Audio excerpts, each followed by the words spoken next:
Hello everyone, I'm Carly, and I've learned that you can't always believe book talk when they say that a book is good. So true. And I'm Sam, and listen, is it still overrated if I like it? And welcome to Read Receipts with Carly and Sam, our book-based podcast covering all the latest hits and some stories off the beaten path. With a few fun and exclusive episodes mixed in between. And once again, welcome back to the Summer of Love. Ooh! That is my favorite bit that we've done during the Yes. Summer of Love. Just putting that out there. Agreed.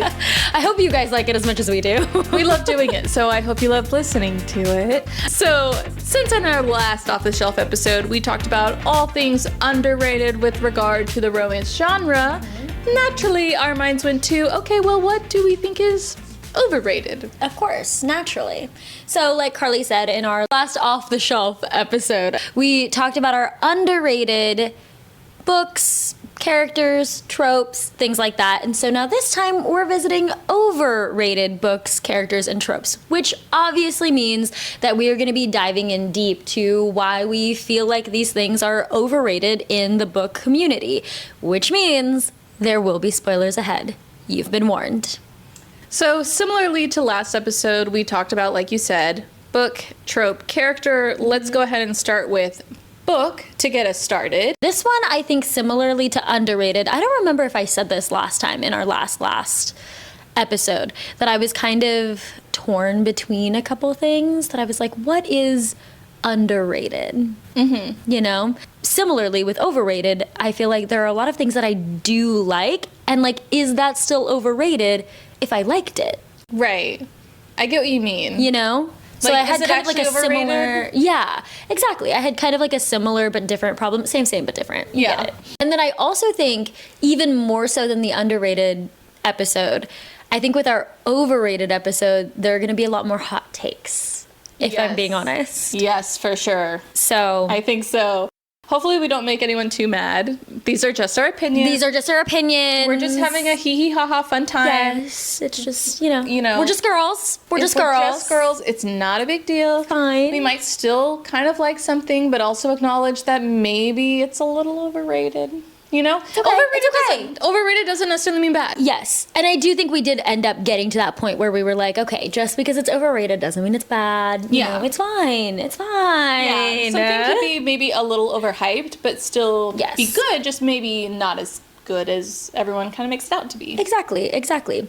Speaking of, I will go ahead and go first with our overrated book. So, speaking of kind of being overhyped, I feel like when this book / like book series came out, there was a lot of publicity around it, and I think it's because this book actually started out as a fan fiction. Oh, okay. Yeah, in my middle school days, you know, when I'm like staying up late and my parents are like, go to bed, I was like on my phone reading fan fiction. That's so funny. Loved fan fiction.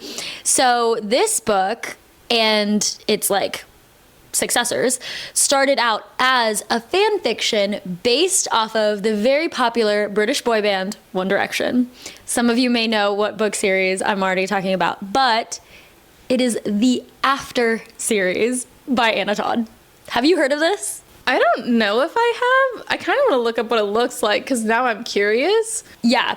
I will say, I think from what I remember, so I read it as fan fiction, right? Like that's how I was introduced into this series. So I haven't read it since. So I don't really know that much about the changes from it going from fan fiction into now like a published series, like traditionally published series.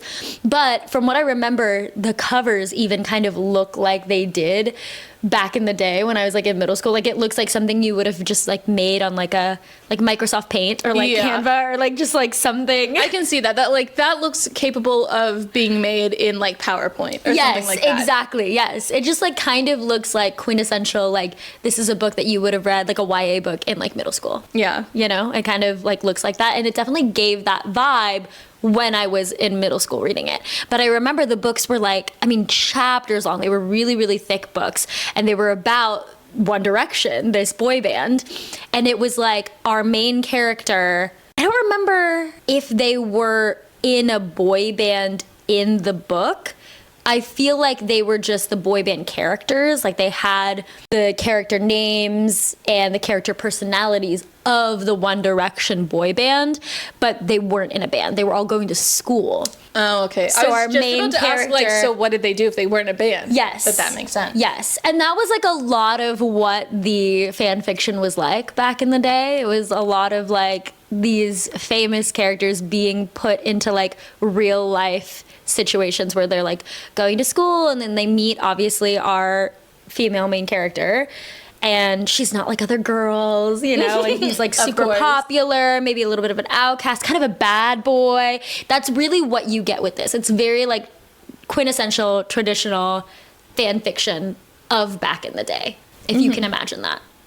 And so it was obviously really popular at the time when it was fan fiction, and then being changed up a little bit to not be so much about like One Direction and those characters and those personalities into what it is now, where you have different character names, slightly different personalities. And now it's like a traditionally published book. And throughout that whole process, I think it kept up with the popularity, you know, because it started out being about One Direction. A lot of people were already fans of it. And then when it was released into traditional publishing, those same people like kind of followed along.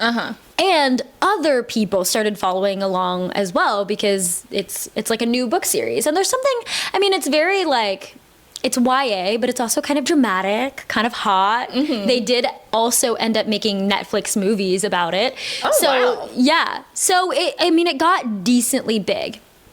But I have it as my overrated book because I do think that there was like a lot of hype surrounding it, especially once it got into more like popular media. It stopped being so much about One Direction to the point where a lot of people that I know that have like read it, the book, or seen it, the movie, don't even know that it was originally associated with the fan fiction that was originally about One Direction. That's kind of surprising, because it does not surprise me that a book series related to One Direction would get as popular as it does. The One Direction people be wild. Oh, they be wild. So it is kind of 100%. funny that people would then still be interested. Those are my people.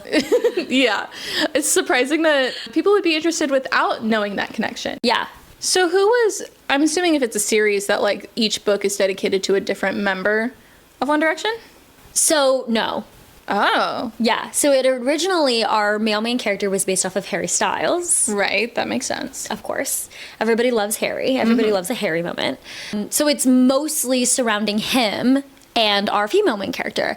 And then the other like members of the One Direction boy band are kind of like best friends and like stepbrothers and like just like other characters in the book that play like decently big roles, but they're not the main love interest. Interesting. Yeah. So I have it as my overrated book because of obviously all of the hype that's surrounding it, but also because there is something, even though we really like it and we don't really know why, there is something kind of like a little bit toxic about these kind of relationships. Yeah. You know?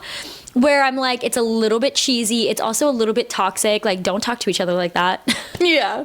Like, don't be so possessive, Harry. My gosh. That is so funny, because it's like something that would exist in fanfic, but then when we remove the fact that it's fanfic, it's just like, oh, well, this is just kind of weird now. Then it's just kind of weird. Which goes to show, maybe it was always weird. Maybe it was always weird. But you kind of like fantasize, you know, it's fan fiction. It's a fantasy, right? Yes. But then when you make them real characters and like make it into this, like you put it into this world where like this is supposed to be something that could happen, it gets a little bit weird when he's a little bit more possessive of you, or maybe you break a glass and he sucks the blood off of your finger. You know? Wait, which book are we talking about? Call back if you listened to our last episode. So that's my overrated book. So the one that I picked, I don't have a physical copy of, is Love Light Farms by B.K. Boris. And Okay. if I feel I like haven't heard of this one. maybe you would recognize the cover.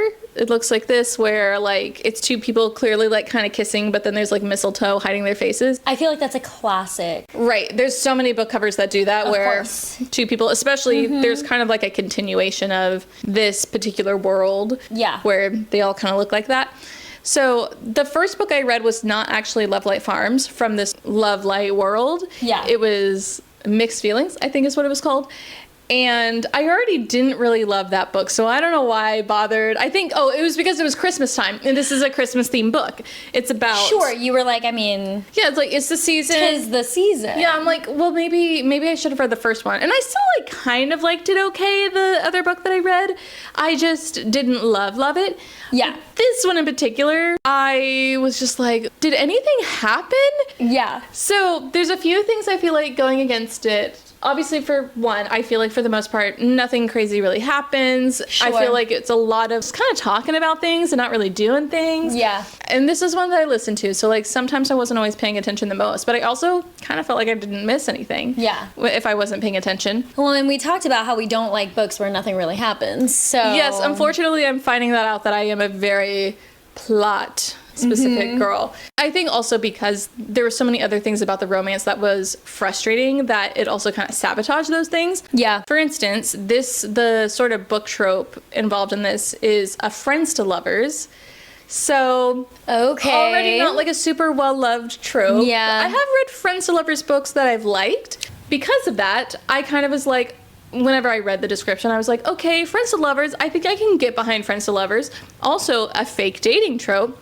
Love it. Okay, we love fake dating. Yes. So I was like, okay, I like where this is going. The girl, she just acquired a Christmas tree farm. Classic. And they like need money, and so she enters a contest, and so the fake dating comes because whenever she entered the contest, she thought that it would help her chances if she said that she owned it with her boyfriend, Okay. whom she did not have. So Okay. So she's like, best friend, come over here and pretend to be my boyfriend. Yeah. And so, yeah, based on the vibes, I was like, okay, I think this sounds fun. It sounds like it would be like a light-hearted romance read. Yeah, but the problem is that there was just too much, like, A, nothing happened, but B, of course, the girl is just sabotaging the relationship so hard. Like, they so clearly have feelings for each other. Yeah. And the entire time, she is really the only reason why it's not becoming a thing, even though she really, really likes the guy. Yeah. He clearly likes her. Like, obviously, like, if you're friends with someone, you can go out of your way to do nice things for them, but it just felt like he was so there for her that it's like, I think this is more. Yeah. And I felt like he was kind of trying to get that vibe across to her, that he kind of liked how things were with her, pretending to date. And she just wouldn't let it happen. And it's so frustrating. Yeah, even like listening to you kind of explain what this book specifically was about, I was like, okay, like don't love friends to lovers, but I do love a fake dating situation. Like this sounds like reading like the back of the book summary and all of that, like something that I would be kind of into, that I would expect to be like a lighthearted, cute romance book. But then like hearing you talk about it and how like nothing really happens and there's a lot of self-sabotaging, that's like kind of hard to read in a romance as well. So I don't think I would be into it. Yeah, I feel bad because there's so many people that love these books, but it's just like, I don't get it. Yeah.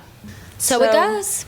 So it goes. Sorry, romance girlies. Sorry, romance girlies. Love Light Farms. Sorry, is fan not fiction for me. girlies. Yeah. Well, with that being said, those are our overrated books. But now let's talk about what really is, I feel like, the sole focus of a lot of these romance books. Yes. The tropes. The tropes. I think this is, I don't want to say like the biggest part of the episode, but I feel like it's always the most like controversial. Like I feel like the ones we come up with are gonna be like the easiest ones to be like, interesting, like for an audience to be like, I didn't feel that way. And I think for sure here with the overrated ones, like I'm looking at our notes right now, and the ones that we picked for our overrated tropes like are definitely gonna be, I think we're gonna get some comment about these. Yes, for sure. Yeah. I agree. Do you want to start with yours? I think we should. I think mine's the maybe easier one to get behind.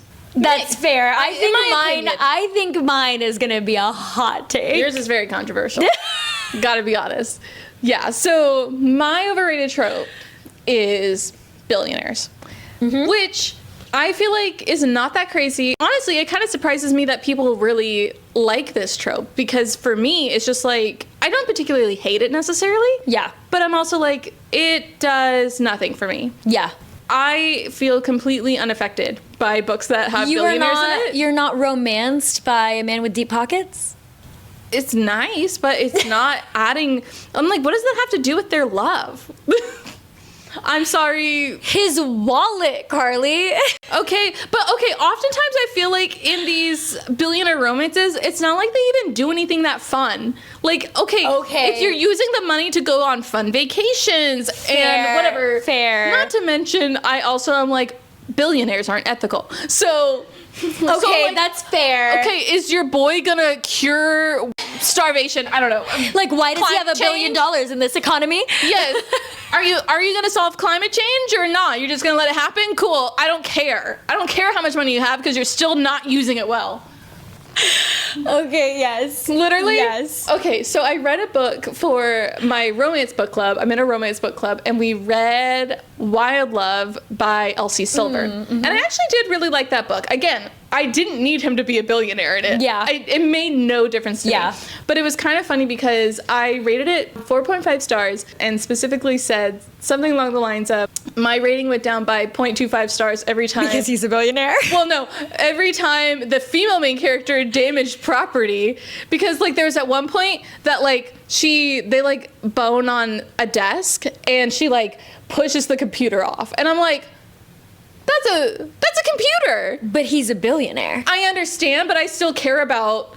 I'm like, I think he's a billionaire. Back to climate change, that's wasteful. Tech waste is real, guys. I mean, yes. And same thing, like, she pours paint all over, like, these floors and ruins the fucking floors. I'm like, that's good wood that you just wasted. Carly's too ethical for us billionaire lovers. I guess so. In the realism of, like, obviously, like, living in the world that we live in, you know, of, like, being wasteful. Like, it's hard in a situation like that to not take that into account of, like, of course I wouldn't do that because computers are expensive. Yes. But I mean, you know, he's a billionaire and it is like a fiction book, so I guess I get it. But I understand where you're coming from. Yeah. Like, come on. Like, don't get me wrong. I understand how it's kind of the same way that I referenced that age gap is my underrated trope in the last episode. Do I actually like that in real life? No, not really. It is that balance of, like, realism and fantasy. Yeah. Or, like, fiction, So I it's guess. like, I get people kind of liking it in terms of, yes, in this book setting, it's not real, like, it's not a big deal. But I guess it's a little too tied around my values that it's just like, Fair. I have a hard time breaking from it. Fair. So. I also understand what you're saying about, like, oh, maybe if they were doing something fun. Because there are a lot of books and billionaire tropes where his only personality is billionaire. Yeah. You know, there's not really much else going on other than the fact that our male main character is a billionaire. And, like, our female main character is, like, not.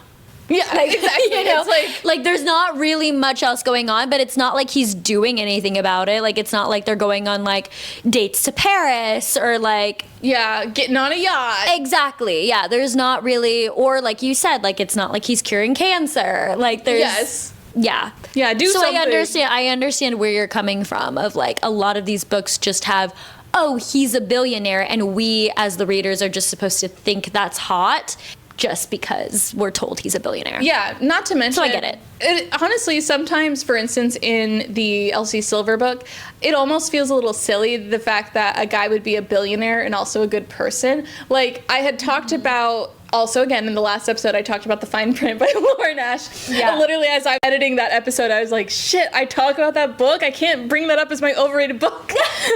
Because then I would have had, like, a whole theme. But alas. Anyway, like, in a way, even though I don't like that book, I'm like, at least his character makes sense that he's a billionaire because he acts like a billionaire. Like, he feels very not really close to reality and what it's like to not have that amount of money. Basically, but, like, to have a guy that's like, oh, so he's a good guy and he's a billionaire? Where? Show me the receipts. Right. Where's this man in real life? Yes. I don't believe you. Yes. So, you know, at that point, yeah, I think that we're not... I think the problem is that we need to call them fantasy books. Fair. That's my hot take. There you go. Magical realism? Billionaires? Fantasy. Yeah.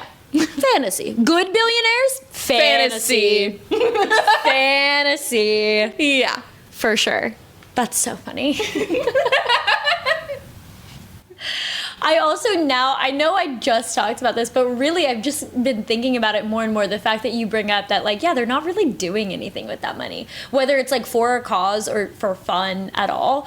And it's always, like, a man. Mm-hmm. That's a billionaire. Yes. With it being his only trope. And then a lot of the time, the woman that he's supposed to be in love with is, like, not a billionaire, not only not a billionaire, but like much, much lower than a billionaire. Yes. Like usually they make a point of like, she is poor. she has to be poor. Yeah.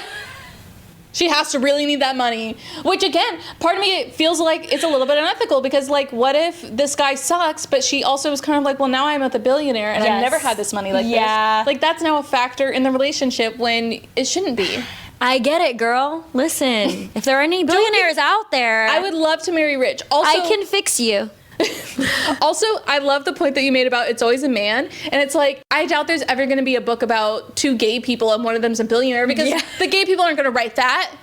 I'm never going to find a lesbian billionaire. They're going to be like, billionaires are unethical. And I'm like, I know! I get it! But I'm curious because this plays into a different dynamic now when you add gender to it. I didn't know the billionaire trope was so problematic. I just didn't know that there was so much involved with the billionaire trope. You're really opening my eyes. Guys, think about it. Think about it. That's all I'm going to say.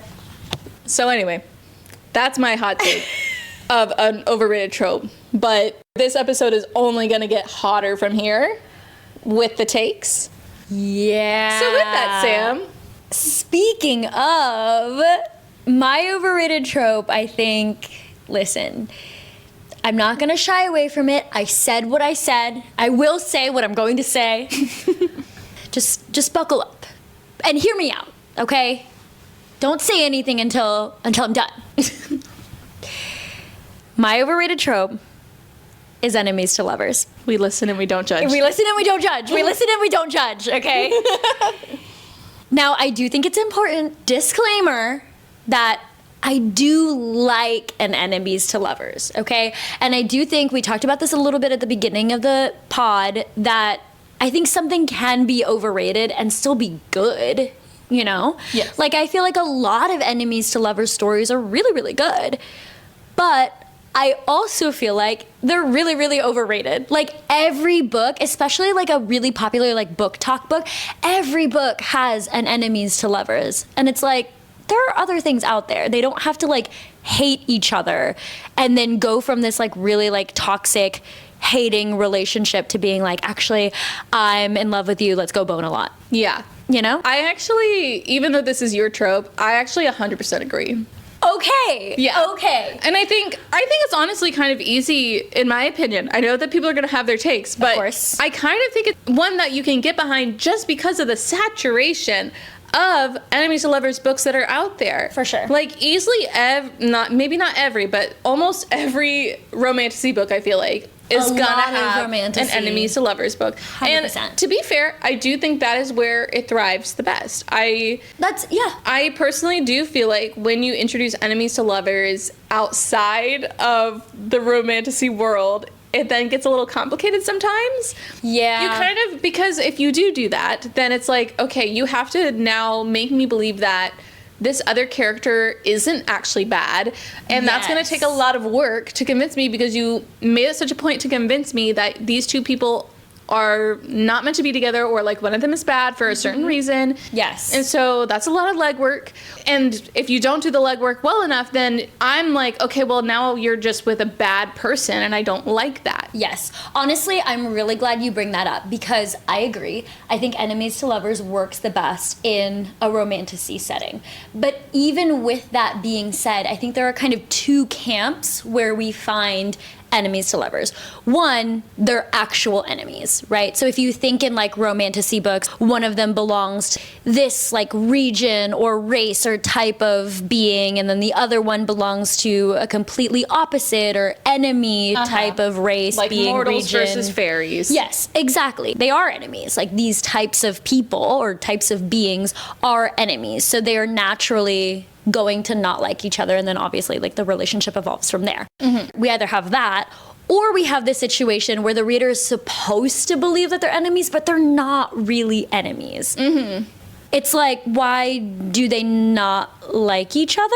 For example, in like a workplace situation, like we have two coworkers that are kind of like vying for the same promotion. But they're not really enemies. They're just competing for the same promotion, but previously they didn't really know each other or have any like qualms or errors with the other person, but now I'm made to believe that they supposedly hate each other so much because they are both vying for this promotion. Yeah. And then I'm supposed to believe that everything is okay and one of them will give it up for the other person because they're in love. Yeah.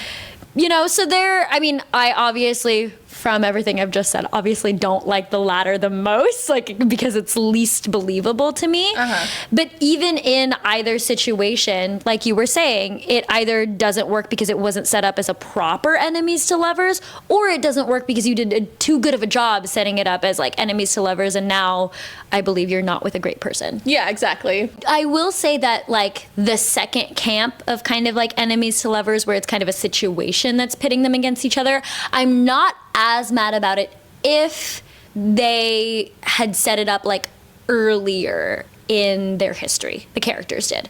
Like, I don't like it when it's just I'm randomly introduced to this person. Like, let's say the female main character is randomly introduced to the male main character in a workplace setting where they're both vying for the same promotion, but they didn't previously know each other. To me, that doesn't make as much sense because you don't have enough history to be enemies. Like, I understand you maybe don't super love that person because you're both vying for the same like well sought after promotion, but I don't believe there's enough hatred there for it to be a really like hot and heavy like enemies to lovers. Because let's be honest, we do like an enemies to lovers because it is kind of hot. Like, it is kind of bad, you know, because it's kind of forbidden. Yes, for and sure. I feel like you don't have that as much when it's not set up that you were actually like really, really big enemies from the very beginning, if you're just like, you just happen to be put into a situation. But if it's set up beforehand, like you really didn't like this person because, I don't know, what's like something crazy, they like robbed your house. I was going to say sandwich, but stole your sandwich. Yeah, something like crazy before, like you already kind of have a little bit of animosity towards them. Like, You he's your already kind of Dinkelberg. Yes, he's your Dinkelberg. You already kind of don't like them, and then you find out that they're also trying to steal your promotion. Yeah, and then you're like, motherfucker. But yeah, exactly. Like, I could get behind that, you know? I feel like that's enough of like, okay, the enemies. I feel the enemies. Like, I feel the animosity. It's been building for years. I understand why you don't like this person. But also, it's not so bad in a situation where, like, we take it out of romantasy maybe, right? Where I don't think you're like a bad person. You know? The characters have just had some bad history. Yeah. That I feel like is the best kind of combination of all of the aspects of the overarching enemies to lovers umbrella. Yes, I agree. I agree on that. Yeah. But again, disclaimer, we do love an enemies to lovers. Yes, 100%. 100%. Like, I love a bad boy. yeah. I love an I can fix him boy. As we you know. We know. If anyone's going to fix him. If anyone's gonna fix him, It's Sam. Speaking of enemies to lovers, bad boys. You know what? We have another hot take The takes are getting hotter. coming your way for our overrated characters. I can go first. Okay. With my hot take. So, overrated character. I'm cheating a little bit because I have two overrated characters. Oh, okay. But I think they're both like equally overrated. Honestly, I technically kind of have three. Oh, okay. They all kind of blend together. It's a throuple? love triangle of sorts. A throuple. Yes. If you will. Yes. My overrated characters are the throuple from Twilight. It's the Twilight love triangle. So Edward, Bella, And Jacob. Jacob. Me. Yes. What's his name? Leo? And James? who's Leo? Girl, I don't know. I haven't read this book. That is true. I was a little bit hesitant of doing the Twilight universe / characters because I was like, Carly hasn't read the book, and I really want her to read the book because in a lot of ways I am a big fan. Another disclaimer, even though the Twilight love triangle is my overrated characters, I love the series. I really do. There's like a lot about it. I mean, there's a lot about it that's like questionable, but there's also a lot about it to just like love, even if it's just to like poke fun of. Like, it's a great fandom. Honestly, if you're a part of the fandom, you know what I'm talking about. You get it. Yeah. So at first I was like, I don't know if I want to bring this up in this episode because Carly hasn't read the book. We are making plans to get Carly indoctrinated into the fandom. Yes. Don't you worry. Stay tuned. Stay tuned. But yeah, because you haven't read it, I was like, oh, I don't know if I want to bring this up because I imagine I'm going to be bringing up stuff that you don't really know about. I think I know kind of the gist. I have an idea of like how things end, at least who ends up with who. Who ends up with who? Okay. So, because I saw at least the first 2 movies, I'm pretty sure. Oh, okay. So you kind of have an idea of what's happening here. Yeah. Okay. And I know their general vibes. I guess maybe not Jacob as well, honestly, but yeah. Okay, so obviously, I mean, Bella, human, Edward, vampire, Jacob, werewolf. Yes. And then we have the love triangle between them because Bella ends up with Edward. But there is that situation where she like semi gets close to Jacob after her and Edward break up. Didn't she already know Jacob, right? Like that's where the Bella Loca, where you been? Or something like that? Yeah. That's why that gets said, right? The Bella Loca, where you been? Isn't that it? That was beautiful. So right, they know each other? Yes. So they do know each other because their dads were friends. Yes. Yes. So they do like kind of know each other like before. So Bella's parents are divorced, but before they got divorced, I guess when Bella was a kid, her and Jacob used to like play. So they like kind of like know each other. So that would be a friends to lovers. Yes. So there's a little bit of friends to lovers there as well, except, you know, obviously it doesn't work out because Bella does end up with Edward. Yes. Spoiler. As we all know. Yes. It's been out for a while. It's been years, you guys know. Team Edward or Team Jacob? Leave it down in the comments below. I mean, truly, I think you know, even if you didn't want to. Like, it's so in the main culture if you're our age. 100%. It is what it is. 100%. And, okay, so with, like, the aspect of, like, are you Team Edward or are you Team Jacob, it's really hard when you dissect the characters to determine whether you are Team Edward or Team Jacob. And I say this because they are both bad choices. Okay? Oh. They're both bad choices. I didn't realize they were that bad. Yes. And it's really with the way that they're treating Bella and like the whole relationship and romance that you're supposed to believe is behind this. When you really dissect who Edward is as a person and who Jacob is as a person, they're not great. Starting with Edward. Edward believes he's very like monstrous, you know, because he's a vampire. This is the he's skin like, of a this killer, is the Bella. skin of a killer, Bella. Exactly. I know my quotes. Exactly. Yes. So he believes he's very monstrous, very, very soulless, and he is not a human lover. He tries to like stay away from humans as much as possible. Now, how does he end up with Bella, you might ask?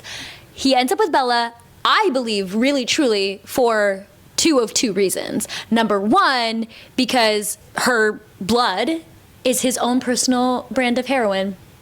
Oh. That is a quote. Oh. It's worse when you know it's a quote. It's funny as a joke. It's worse as a quote. She is so sweet smelling. I'm trying to think of like what exactly is written in the book / the movies that I can remember of like how he describes the way she smells so delicious to him that he cannot stay away. Yeah, I don't know if I like that because that has nothing to do with her as a person. No, it doesn't. And he's a vampire, so like... So problematic. Yeah. Man, I'm intrigued to know when she turns into a vampire and I assume doesn't smell like that anymore. Like, does the love last? Well, so part 2 of 2, he is also in love with her because he can't read her mind. So Edward has a special power where he can read people's minds. And he can't read Bella's. And he is intrigued by that because she's not like other girls. Of course. She's not like other girls because he can't read her mind, even though we as the reader know that she is in fact just like other girls, okay? That is hilarious, honestly. She is in fact just like other girls because she is just as enamored by Edward as literally everyone else is. Like one of her best friends in the book, her name is Jessica. Jessica thinks all the time about how attractive Edward is and how she would like to be around him, and Edward is so disgusted by that thought. Is that Anna Kendrick? It is. Nice. Edward is so disgusted by that thought of the fact that Jessica would even want to like be near him or like hug him or like anything like that. Any type of situation where the women are like, Edward, you're so attractive. He is not about it. But when Bella likes it, it's okay. And let me tell you, Bella, just like other girls, just like other girls. But Edward can't tell because he can't read her mind. Oh. So again, doesn't really have to do with her. Doesn't really have anything to do with her. And those are, I am convinced, the only two reasons Edward is even invested in Bella to begin with. That is so fucking funny. Yeah. Like, I should have expected 2000s romance YA book. Like, yes.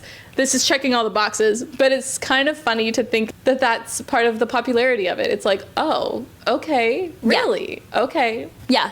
I also... Not great. Like, I know that I watched the movie, but I didn't remember that he had any sort of powers. Do they all have powers? Most of them do. A couple of them don't. Weird. But yeah. Huh. Yeah, Edward can read people's minds, but he can't read Bella's. I feel like if I was a kid watching that, I must have interpreted it as he's like, I just can't get a read on you. And I was just like, yeah, her face is always like blank. It's so hard. Yeah. It's like, nope, he really just can't read her mind. And it's like, oh, literally, I didn't, okay. Yeah, and that to him is like so alluring, even though he is a self-proclaimed like, no, I am so monstrous, I am so soulless, and I don't like humans, and I don't want to be around humans, but there's just something about you, Bella. There's just something about you, Loca. Yeah, Loca. Okay, I guess Loca is like a Jacob thing, which... Loca's only for Jacob. Loca is only for Jacob, which, speaking of Jacob, not that much better than Bella. No, okay. Edward, sorry. Well... All of them? Bella also. We're not talking about Bella in this, but stay tuned for the Twilight segment of the podcast, because we'll have a lot to say about Bella, I'm sure, especially after Carly reads it. Yes. But Jacob, not that much better than Edward. Okay. So Jacob really comes into the picture in the second Twilight book, New Moon, after Edward breaks up with Bella. So an incident happens with Edward and his vampire brother and Bella, where she kind of gets a cut and he kind of goes manic for the blood because he's a vampire. Because he's a fucking vampire. Of course, exactly. And Edward is so torn up about putting Bella in danger that he just leaves. And Bella, at this point, has known him for months and is already so attached to him that she cannot stand not being with Edward. So she's kind of bumming around her house, you know. And her dad insists that she gets out of the house and kind of hangs out with her friends. And she ends up kind of doing that. And one of the main reasons that she does end up leaving the house and kind of getting some socialization is because she starts talking a lot more to Jacob. So her and Jake kind of form a little bit of a friendship. And we get to a point where Jacob is like, this is a date. Like, yes. He's like, why can't you be with me? And he knows as well that Edward is a vampire. Yeah. Because of his history, his family history with being a werewolf. So it's like a lineage thing that's passed down in his tribe. So he knows all of these things about Edward, and he's like, Bella, you shouldn't be with Edward. You should be with me. Yes, you should be with me. And it gets to a point where there's a little bit of force there.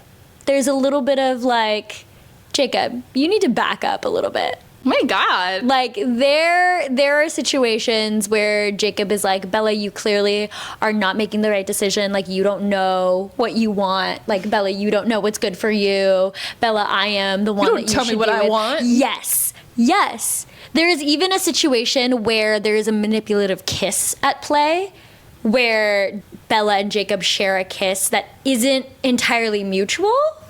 Oh. Yeah. Don't like that. Yeah. And if I remember correctly, in the books, it kind of plays out as honestly like Jacob being a lot more forceful than he needs to be / should. He feels as though he has this sort of like entitlement over Bella, but not because he's with her, but because he believes that he is better for her than Edward is.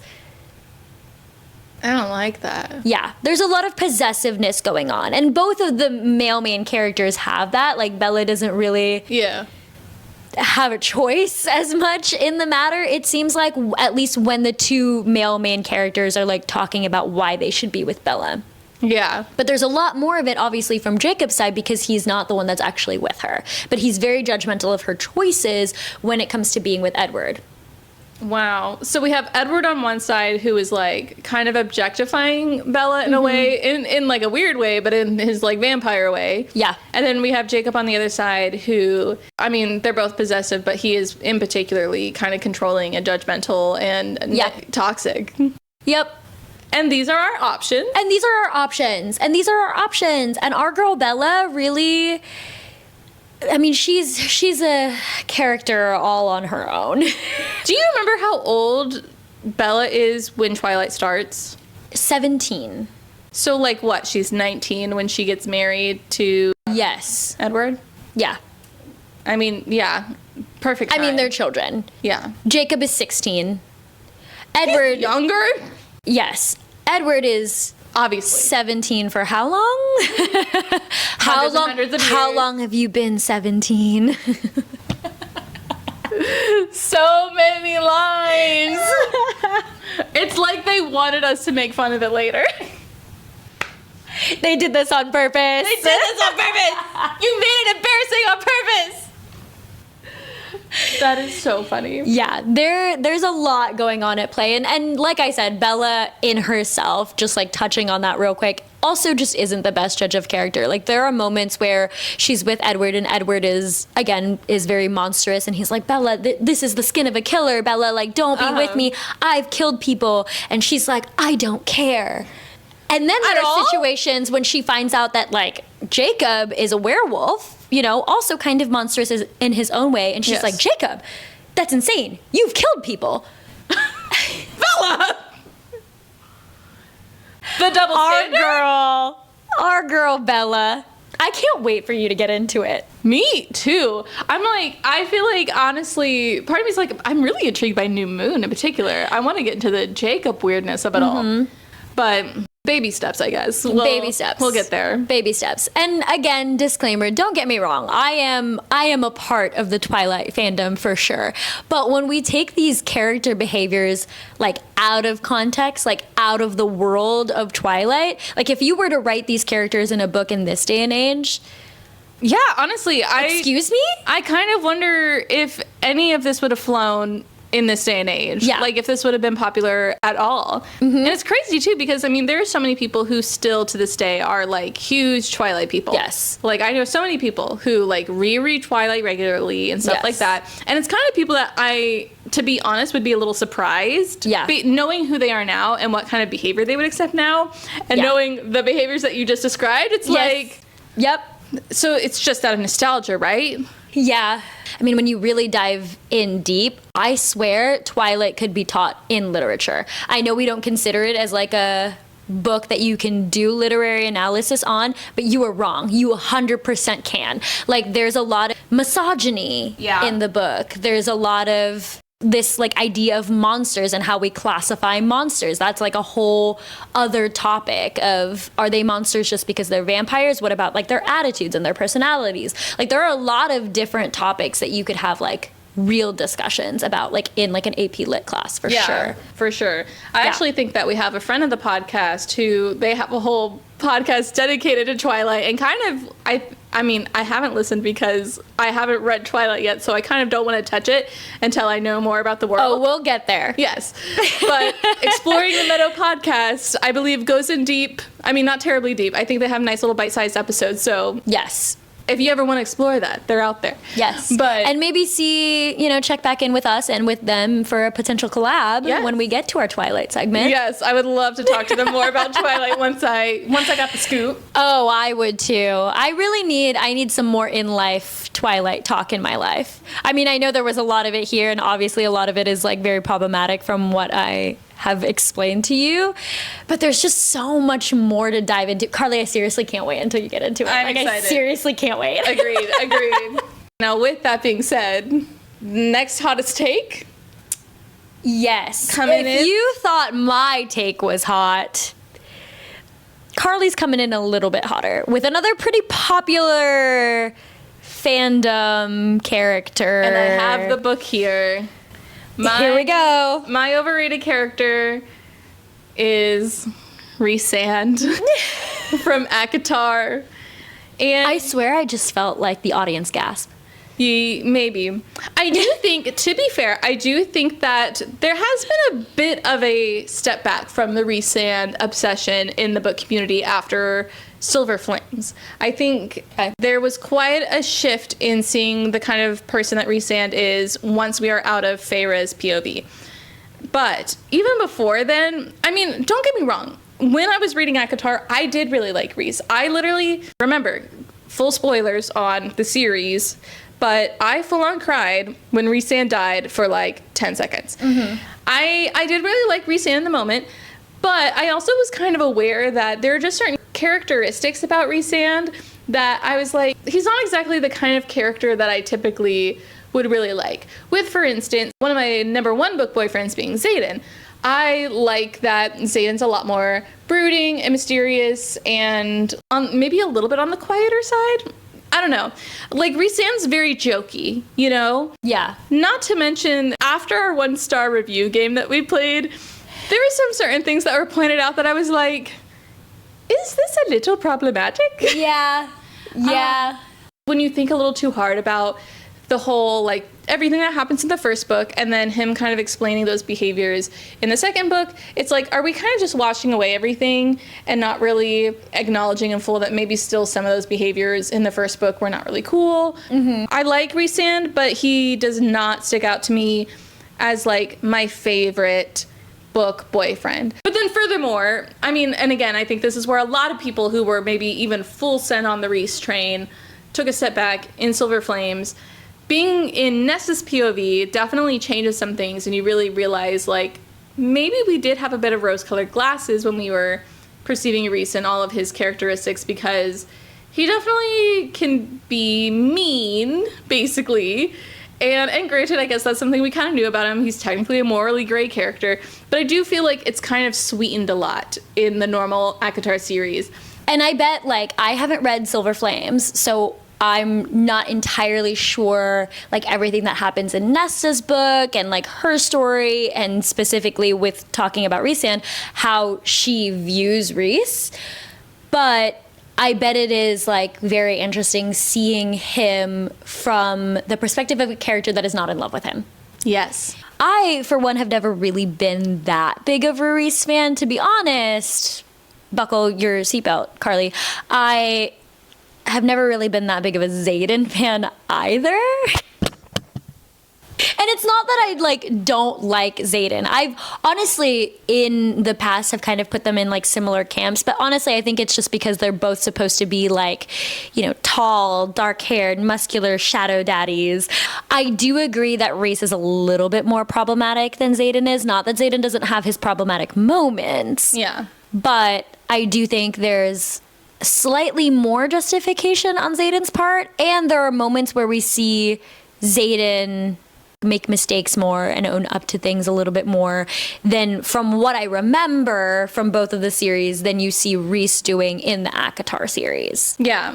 I think it also kind of boils down to, as well, the sort of different, I don't know how you would word it, but, you know, like, Feyre, when she's coming to Rhys from Tamlin, her big thing is, like, choice, right? And kind of, like, freedom.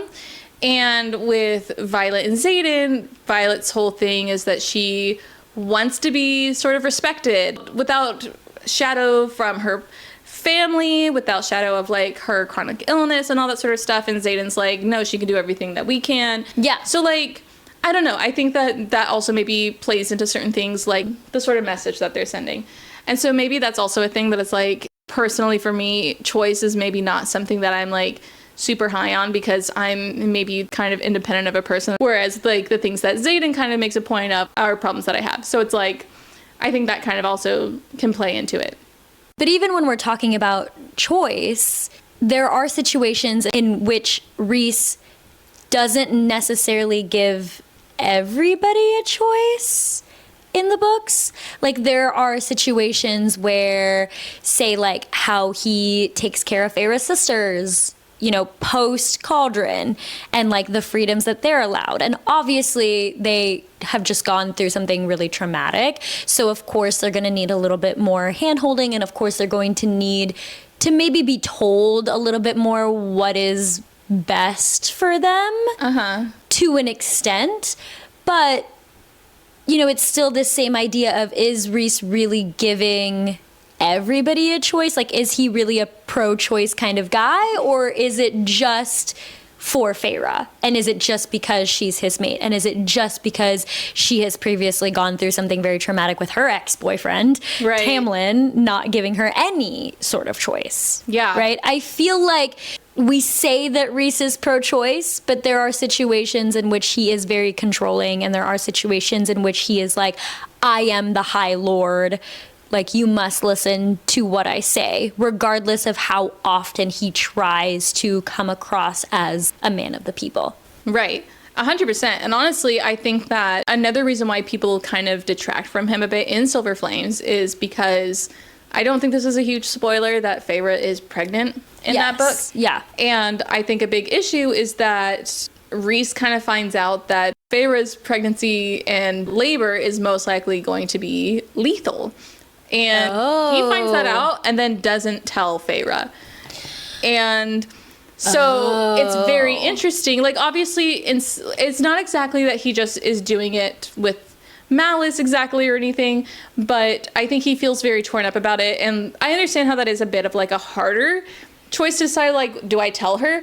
But for someone who, like, their whole thing is choice, it does seem like the obvious thing to do would be to tell her, so she has the choice of, like, I don't remember the world and if, like, abortions are a thing. Sure, yeah. But, like, in general, based on, like, how if lactose intolerance is a thing. Yes. Yes. It just seems like it would be only fair to know, like, at least how you're going to continue to live your life. Sure. I don't know. Yeah. So, yeah, I think that is a huge point of contention where it's like, that's a huge deal. Why would you keep that a secret? Yes. And not to mention the way that he treats Nesta. Like, I understand that a lot of people, you know, Nesta is a very polarizing character. She has a lot of history. But I do kind of still think that the way that he treats Nesta in particular, it really assumes the worst. Basically, like, she's making friends of her own, and he's like, be nice to that person. And it's like, yeah, I wasn't being mean. Like, take a step back. It's not your job to police me. Yeah, I definitely agree with you in terms of the fact that he can be overrated, because we can, as a fandom, kind of pretend that stuff doesn't matter, or kind of forget about it in terms of this very, like, suave, charming, slightly cocky, very confident, and, like, alluring High Lord. Yes, agreed. Those were our extremely hot takes. Yeah. Don't come for us, okay? Yeah. Honestly, if you're still listening, we still have more about Summer of Love to tell you about. Yes. If you're willing to stick around. Yes. So we do have one more book club episode left of the Summer of Love. Mm-hmm. And in it, we are going to be talking about The 7-Year Slip by Ashley Poston. I feel like in the last episode, when we first mentioned this last book for the Summer of Love, we did the same thing where we were like, is it Poston? And then we had said, we'll look it up before we have to say it again. We didn't. But that's the book. But we have one more episode to figure it out, guys. Yes, we have one more episode. Maybe we'll finally get it. Yes. In the next episode. That episode will be coming out August 26th, Tuesday. So make sure to mark your calendars for that, for the end game of our Summer of Love. Yeah. It's coming to an end. But we had so much fun with Summer of Love. I feel like this will probably be a reoccurring thing. I know. I'm really looking forward to this in the future. Yes. It's been a really fun Summer of Love. We still will also have one more off-the-shelf episode as well after. Yeah. But unfortunately, we are coming to an end, and then we'll be going into our fall programming, which includes... well, we'll find out. Other things. Not romance, but other things. Make sure to follow us on social media, actually, for some of the other things. We always try and keep our most updated episode schedule on there. So if you're ever curious, check us out at the Read Receipts Pod on social media. Yeah. Thanks for listening to our latest episode of our hit podcast, Read Receipts with Carly and Sam. All of the content that you hear in this episode is curated, recorded, and edited by us truly, with special thanks to the authors of the books that we read and Pixabay for the music that we play. Make sure to subscribe to the pod wherever you like to listen, and for more of our content in between shows, make sure to follow us at the Read Receipts Pod on Facebook, TikTok, and Instagram. We really enjoy it when we see you guys follow us on there. We love responding to your comments. We love seeing your likes. So please, please, please follow along. Until our next read. Bye.